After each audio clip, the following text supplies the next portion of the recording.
Johnson, make some noise. Maybe get on your feet and get loud and proud for Mr. David Tennant.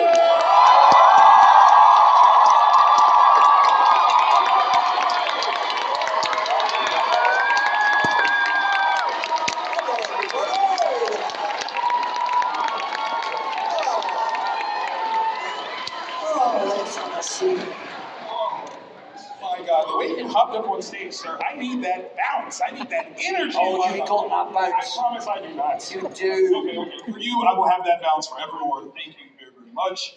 How are you doing today? I'm delightful. I'm very happy to be here. Yes. His noise here. We are so lucky that you're making your wild weekend with us. I know you were at another show earlier. We're capping it off in the best place possible, Cleveland, Ohio.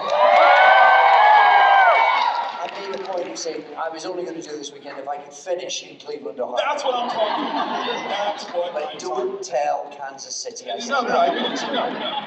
It's not that we're filming it and singing it to them right now. But no, I think we kind of have to jump right into the beginning of all this. I think for Geek Spaces, origin stories are everything. Okay. And so I got to know your origin story as an actor. You were like, what, 3 years old? You kind of got like this inclination that you wanted to act? Yeah, I know. What were you watching that gave you that feeling? What do you think I was watching? Who knows the answer to that? No, it's a very ridiculous story and it doesn't really make sense. But I was 3 years old and I watched John Pertwee turn into Tom Baker. Yes. And I was so kind of entranced by this.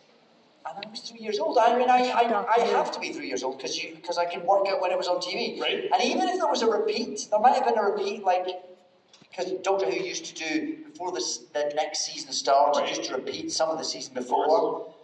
So, but even then I don't think I was even 4. Wow. And now, having had children of that age, that feels very unlikely. Well, no. It sounds very, I don't know, Time Lord-ish. It just kind of makes sense. Sure, it's very timey-wimey. But yeah, I was 3, and that's certainly when obviously the idea matured, but I remember having a conversation going, that's cool, what is it? And my parents explaining that actors pretended and told the stories. Right. And in that moment going, well, I'll do that then.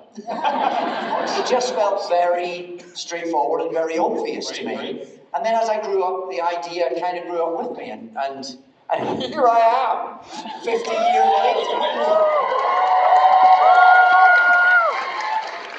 I think we're absolutely lucky in the fact that that's kind of the way this has gone. In the midst of that growth, though, you kind of found yourself in different places, stage, TV, film.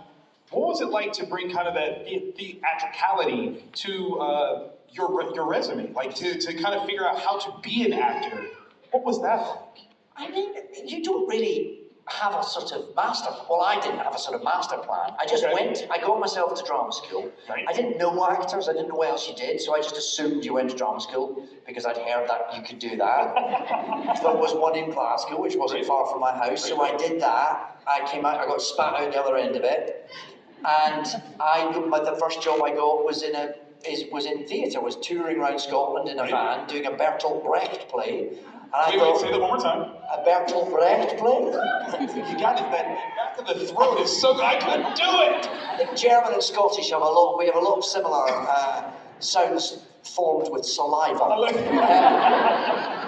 So by chance, really, I just want to get a job. I mean, but you did so well within that I think it's kind of serendipitous that you end up here, because it's one thing to say I want to be an actor. It's another thing to kind of get into the motions of doing so. But when you get to the nitty-gritty, the work of it, being an actor is absolutely who you are. And I think that's kind of something that we see in all of your performances. Am I right? Well, I mean, thank you. I mean, I like doing it. So, and I've been very, because especially if you don't know actors growing up, everyone just goes, well, you can't do that. That's not a real job. It's not a thing. And then, of course, statistically, you're very unlikely to be able to make a living out of it because there are too many of us and we're all chasing too few jobs. And that's you know, so you just think, I just want to make a living. I just want to. I want to be able to not prove everyone wrong. Right. I want to be able to do that. Of course. So I don't have to go off and do something else. But also prove them wrong. Well, yeah, I guess, maybe.